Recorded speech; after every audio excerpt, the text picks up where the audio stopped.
Vamos a pasar a otro tema. Muchísimas gracias, Cris. Una mujer visionaria logró hacer su sueño realidad y sacar un castillo olvidado que estaba prácticamente en ruinas y hacerlo resplandecer. Quiero que conozca la siguiente historia. Es un lugar de magia, es un lugar donde los sueños se pueden cumplir. El Museo de los Niños se fundó hace más de 30 años, pero lo que hoy inspira felicidad, en su momento fue un lugar donde prisioneros vivieron el terror en primera persona. Hacinamiento, malos tratos y todo tipo de condiciones inhumanas. Tuvo toda su evolución y vigencia como centro penal con diferentes etapas, desde presos políticos, desde motines, desde estados de hacinamiento en las celdas, toda su evolución como centro penal, hasta que por diferentes situaciones y violaciones a los derechos humanos, el 20 de diciembre de 1979 se saca al último recluso y se cierra así una historia muy oscura de lo que fue este lugar y también del sistema penitenciario de Costa Rica. El edificio estuvo 11 años en abandono, donde nadie sabía qué hacer con este lugar porque era catalogado la vergüenza nacional. De hecho, todos los costarricenses pasaban y trataban de evitar mirar hacia este lugar por todo lo malo que había ocurrido en este lugar. Hasta 15 personas por celda, malos olores, con decirles que aquí era donde los prisioneros hacían sus necesidades. Cambiar la imagen de este lugar era una tarea titánica y aún con incertidumbre, hubo una persona con la visión ideal para que esto fuera posible. Un legado increíble. Doña Gloria Bejarano es una mujer visionaria, una mujer valiente, una mujer trabajadora que ha entregado muchísimo a este país y a la niñez costarricense y que este castillo de los sueños es fruto de ese esfuerzo, de esa entrega, de esa dedicación, pero sobre todo de ese amor. Pero, ¿por qué se dice que en el Museo de los Niños los sueños se vuelven realidad? Este es el Castillo de los Sueños, un lugar que en el pasado albergó dolor, tristeza, desesperación. Se transformó como en los mejores cuentos, los más mágicos cuentos, en un lugar lleno de sonrisas, de alegría, de educación, fomento de valores, y que en estos 30 años ha recibido a más de 9,5 millones de personas que han disfrutado y recorrido los diferentes pasillos de este mágico castillo. El Museo de los Niños se fundó el 27 de abril de 1994. Se inauguró en aquel entonces con 21 salas. Hoy en día son más de 46 salas interactivas con diferentes temáticas. Historia, el espacio, animales, el cuerpo humano. Acá hay de todo para aprender y jugar al mismo tiempo. Al final, la magia de este lugar radica en mantener vivo el espíritu y las ganas de ser un niño.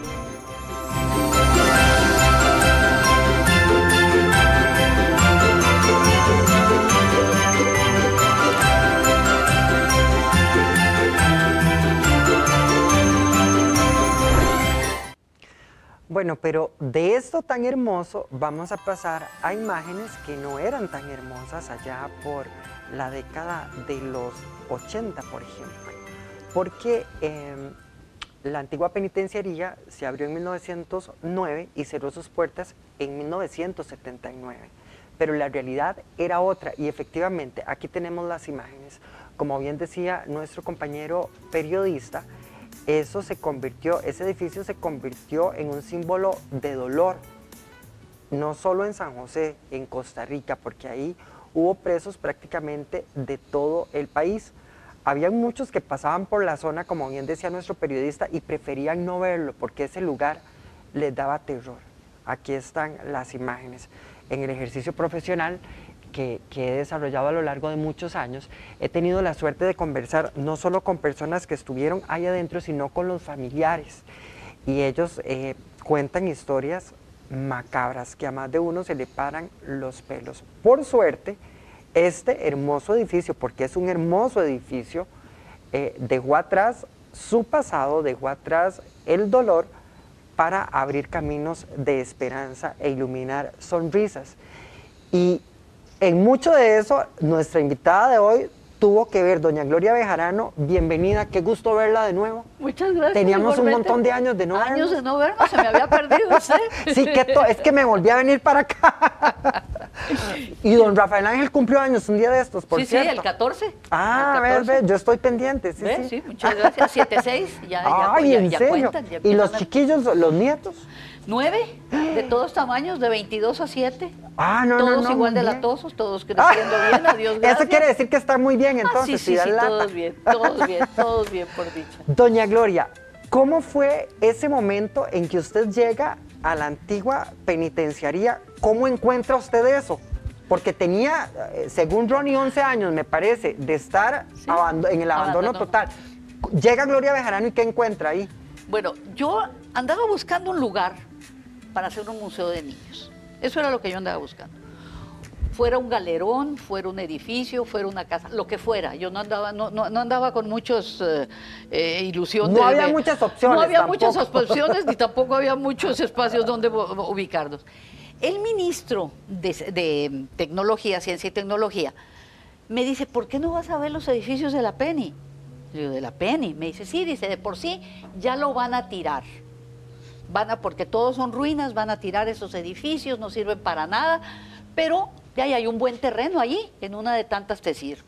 Bueno, todo el mundo protestó, todo el mundo dijo que no era el lugar, que qué vergüenza, que la muerte, que el dolor, todo lo que usted acaba de decir. Y yo me quedé pensando, dije, bueno, ¿y el edificio qué culpa tiene? Vayamos a verlo. Entonces, le digo al chofer, lléveme a la penitenciaría. El mismo chofer se asustó de solo pensar que íbamos para allá. Es cierto, la gente ni siquiera volteaba a ver el lugar. Sabía que estaba allí, pero uno pasaba y ni volteaba. Doña Gloria, pero es que además yo recuerdo muy chiquitillo mi experiencia personal que alguna vez pasé con mi mamá por ahí y hasta la energía era como fea. Había una vibración Ajá, fea. sí. Entonces, cuando yo empiezo a subir la cuesta, lo que yo vi fue un castillo. Estaba hecho leña, sí, pero era un castillo. Imagínense ustedes lo que representaba en San José, Costa Rica, un castillo. Yo con solo verlo dije, de aquí no me sacan. Pero yo creí que todo el edificio era el castillo. Allí funcionaba la primera comisaría, al lado derecho de este lado, porque allí se había caído en 1917 uno de los pabellones en una explosión. Primero había sido un terremoto que había deteriorado una parte y luego el pabellón completo se vino abajo con una explosión. Tenían allá armas y todo. Bueno, las armas seguían allí. Ahí estaba la primera comisaría y el comandante muy amablemente me abrió las puertas, pero no me metió por donde ellos entraban, sino que me abrió las puertas, unas puertas azules, nada le iban al edificio, o sea, todo de mal gusto. Pero el momento que me abre las puertas, yo siempre cuento que vi un pasillo que no tenía fin. Y yo digo, ¿pero qué es esta locura? O sea, yo veía para adentro y aquello era recto hacia lo que hoy es la galería. Entonces el lugar como que tenía un encanto mayor, ya era en una edificación más grande. Empiezo a ver a mi alrededor y me encuentro con una techumbre como nunca yo había visto yo en Costa Rica. Una bóveda toledana, toda de ladrillo cocido, una belleza. Claro, estaban feitas, pero era algo... Arquitectónicamente estaba hermoso. Era hermoso. Entonces empezamos a caminar y pues empezaron a enseñar los pabellones. Los pabellones estaban oscuros porque cuando hicieron el traslado de los presos hacia la Reforma en el 79, conforme iban sacando a los internos, iban sellando con ladrillo y para que no se devolvieran, porque se escapaban y se volvían a meter. Entonces el lugar era oscuro, húmedo, crecía ramas de árboles adentro, zacatales. Entonces empiezo a caminar el primer pabellón y al final había unas celditas pequeñas y donde yo las voy abriendo salió todo lo que ustedes se pueden imaginar. Y uno que otra ratilla. Murciélagos, ratas, mapaches, serpientes, todo lo que usted se puede imaginar allí salía, que era un zoológico. En la parte de abajo, a la cual no bajé en esa oportunidad, supe que existía, pero no bajé porque el olor era nauseabundo. Estaba el agua emposada, o sea, el lugar era espantoso ahí. Logramos entrar a todos los pabellones y conforme yo iba caminando, yo le iba viendo el potencial que tenía el edificio. Yo veía la arquitectura, yo decía, no pueden tirar esto. O sea, no hay un edificio en Costa Rica de época con estas dimensiones. Entonces yo dije, esto se queda. Y le fui dando en mi mente una ocupación. Dije, en dos pabellones me cabe el Museo de los Niños. Ahí puedo poner lo que se nos ocurra. Después entro a aquellos salones que eran, acuérdese que son unas alturas únicas. O sea, a veces se nos olvida las dimensiones porque pues los techos normalmente en la arquitectura moderna, las casas tienen pues un tamaño. Ver esos salones no era usual. Entonces, donde yo entré a ese pabellón y me encuentro esos salones, recordé un contratiempo que había yo tenido. Yo había tenido en época de campaña, había querido hacer una exhibición de arte y le había pedido a familias costarricenses que nos prestaran cuadros de artistas nacionales que están en colecciones privadas y que los mortales no volvemos a ver. Entonces les pedí de favor que nos los prestaran. Me prestaron 50 cuadros y cuando los tuve no tenía dónde mostrarlos. Entonces yo decía, no puede ser. Por dicha, se apiadaron de mí en el INS y me prestaron el último piso y los presentamos por una semana. Usted sabe el trabajo de conseguir 50 obras para presentarlas una semana y nuevamente no estuvieron al alcance de la mayoría de la gente. Entonces dije, aquí cabe una galería, por las alturas, por las paredes, el tamaño de los salones, dije, aquí caben esculturas, aquí cabe todo, ya me lo imaginé. Después seguimos al siguiente pabellón y ese era muy significativo, porque eran celdas pequeñas, llenas de dibujos, de grafitis, pero a diferencia de lo que uno pudiera pensar, y eso lo descubrió Rafael Ángel, los grafitis no eran violentos, los letreros no había groserías, no había insultos, había pensamientos, pensar que era libre y ahora lo sé, había imágenes de Cristo, claro, estaba a la par de Mickey Mouse, pero bueno, era aquella cosa tan ecléctica que decía, esto se tiene que conservar. Entonces, para mis adentros pensé, algún día aquí tiene que contarse la historia de este lugar que es parte de la historia del país, porque allí ocurrieron eventos importantes, porque ahí llegaron a ser internos desde prisioneros políticos, que los hubo, como también guerrilleros en la época del sandinismo, como comunes delincuentes, como gente inocente, mujeres y niños que habitaron ese lugar. Entonces dije, tenemos que contar la historia. Algún día, dije yo, pero el lugar se queda. Y ya cuando llegué al último pabellón, que ya no existía, estaba la primera comisaría, pensé para mis adentros, qué pena con el comandante, pero se va a tener que ir, porque vamos a tener que hacía falta un auditorio. Tenemos el Teatro Nacional, que es una obra extraordinaria, una joya que tenemos en Costa Rica, pero no se presta para todo tipo de eventos. El Melico era un cine que no reunía las condiciones a veces pues de un auditorio. Entonces dije, algún día vamos a hacer el auditorio. Bueno, y ya saliendo vi el hueco y dije, tal vez allá hacemos un anfiteatro. Fue como un momento en el que pude ver que había necesidades que se podían llenar en un espacio que ya estaba y que lo que necesitaba simple y sencillamente era un poco de cariño. Doña Gloria, pero también, a ver, en este tránsito y en este proceso hubo mucha gente que creyó en usted, pero hubo otra gente que dijo, no. Doña Gloria está loca. Exactamente. Así, ¿sí? Con esas palabras, eso lo dijeron. ¿Sí? Es más, hasta en los periódicos a veces salió que era digamos que era una ocurrencia, Sí. que era una ocurrencia, que era una locura, aparte que no iba a haber tiempo, porque para esto ya estábamos a principios del 92, Ah, o sea, no, estábamos a finales del 91.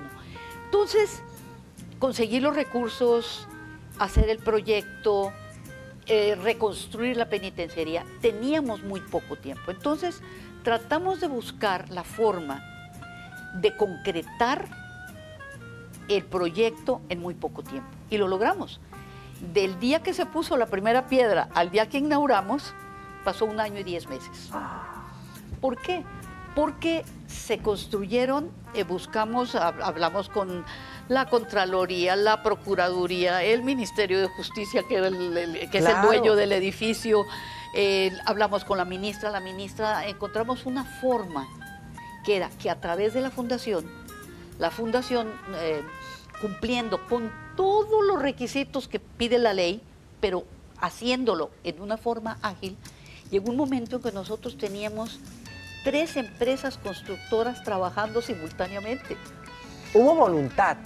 Hubo que a veces voluntad, es lo que falta. Todos los ministerios, debo decirles, se pusieron la camiseta.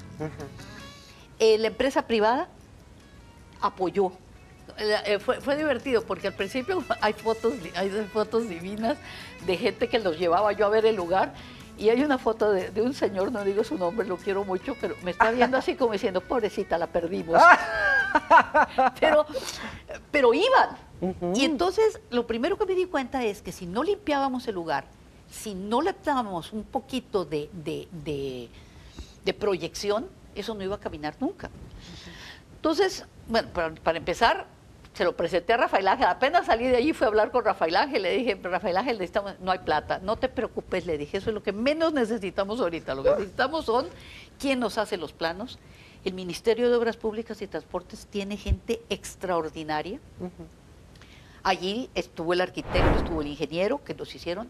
En la junta directiva de la fundación había un arquitecto con un despacho muy, muy fuerte que en forma voluntaria nos apoyó el trabajo del ministerio. Fuimos uniendo esfuerzos públicos y privados de forma tal que el lugar se limpió gracias a los bomberos, a los scouts. ¿Y sabe quién? Los privados de libertad de mínimo. Llamé a doña Elizabeth Odio y le digo, Eli, ¿qué están haciendo los privados? Nada. ¿Los quieres poner a hacer algo?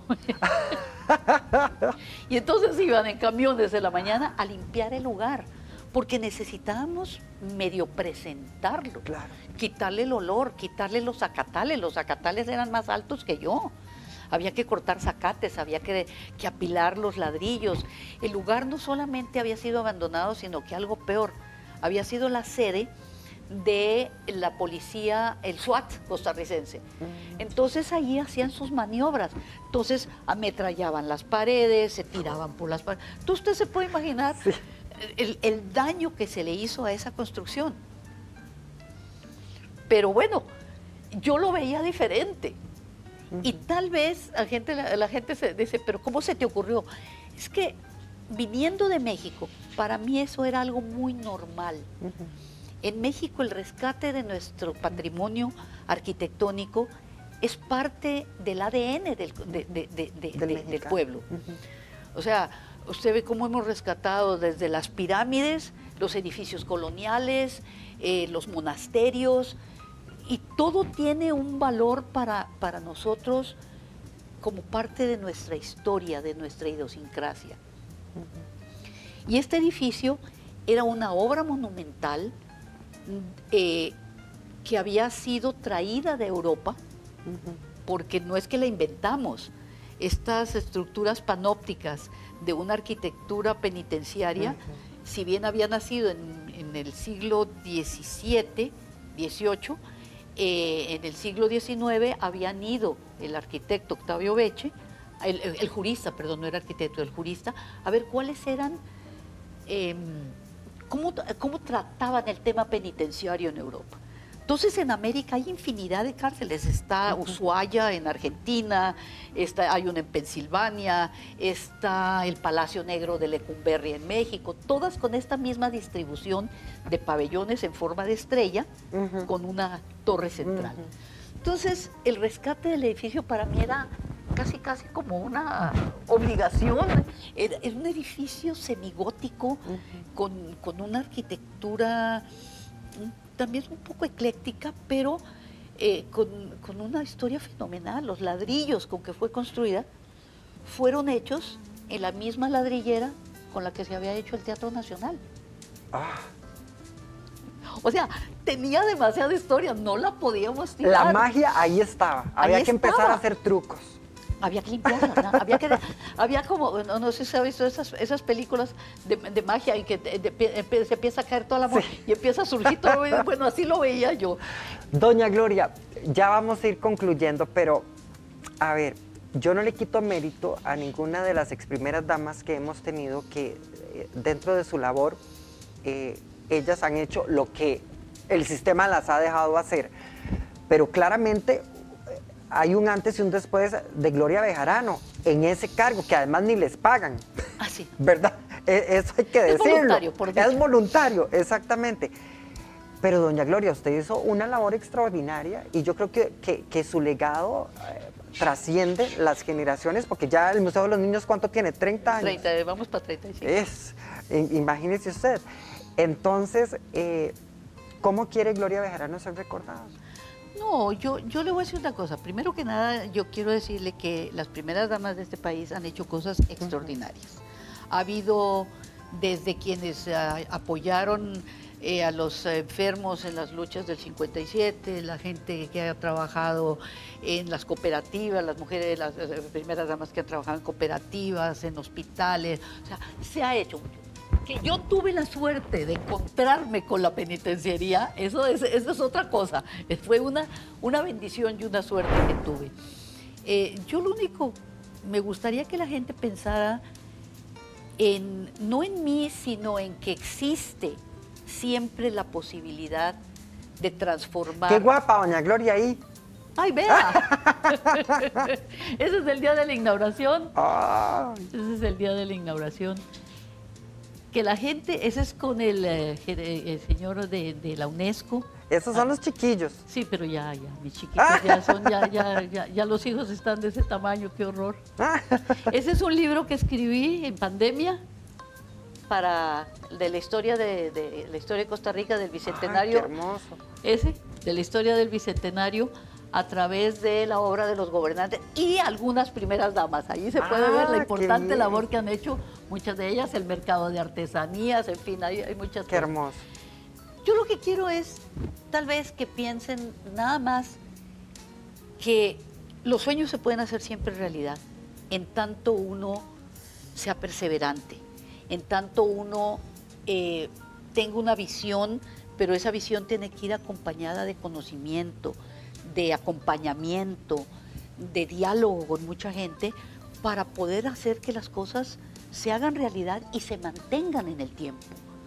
Porque una cosa es construir y otra consolidar.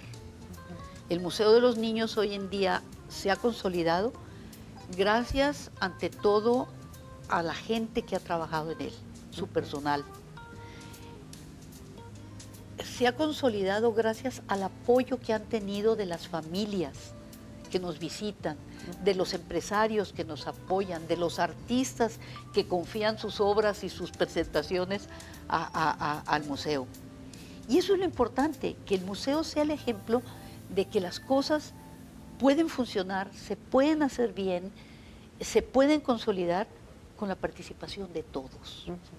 Los sueños solitos no funcionan. Me encantan. Y vean, de este lado les tengo que contar algo que a veces la gente lo desconoce. Y yo tengo que agradecerle públicamente a Ronnie, que es el vocero del Museo de los Niños, porque las veces que hemos traído niños a San José que no conocen San José y que el sueño de ellos es conocer el Museo de los Niños, siempre Ronnie ha abierto sus puertas y yo creo que ha dado más de lo que puede.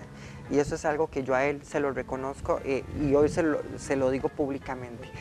Y para concluir, doña Gloria, tengo que decirlo, yo creo que uno como periodista agradece la amabilidad de usted, de su esposo, de sus hijos, porque siempre que uno necesita que le hablen, ellos buscan la forma de atenderlo a uno y es algo que uno, como periodista agradece. Y recuerdo una vez que fui a entrevistar a don Rafael Ángel y ya yo estaba instalado en la sala y entonces cuando voy viendo que don Rafael Ángel venía con un buzo porque venía de jugar bola con los nietos en el patio, con las nietas en el patio, y yo dije, ¿cómo me va a dar así la entrevista? Porque don Rafael Ángel venía lleno de barro y son cosas que uno no olvida, que uno agradece y que eso los hace lindos y que los hace humanos. Ahí está Ronnie, ¿ves? Y que los hace humanos y eso habla de la calidez de ustedes como familia. Muchas gracias, doña Gloria. Con mucho gusto como y muchas gracias. Mi cariño y mi respeto de siempre. Y esta es su casa, para que sepa. Gracias, igualmente, el museo están las puertas abiertas siempre. Muchas gracias.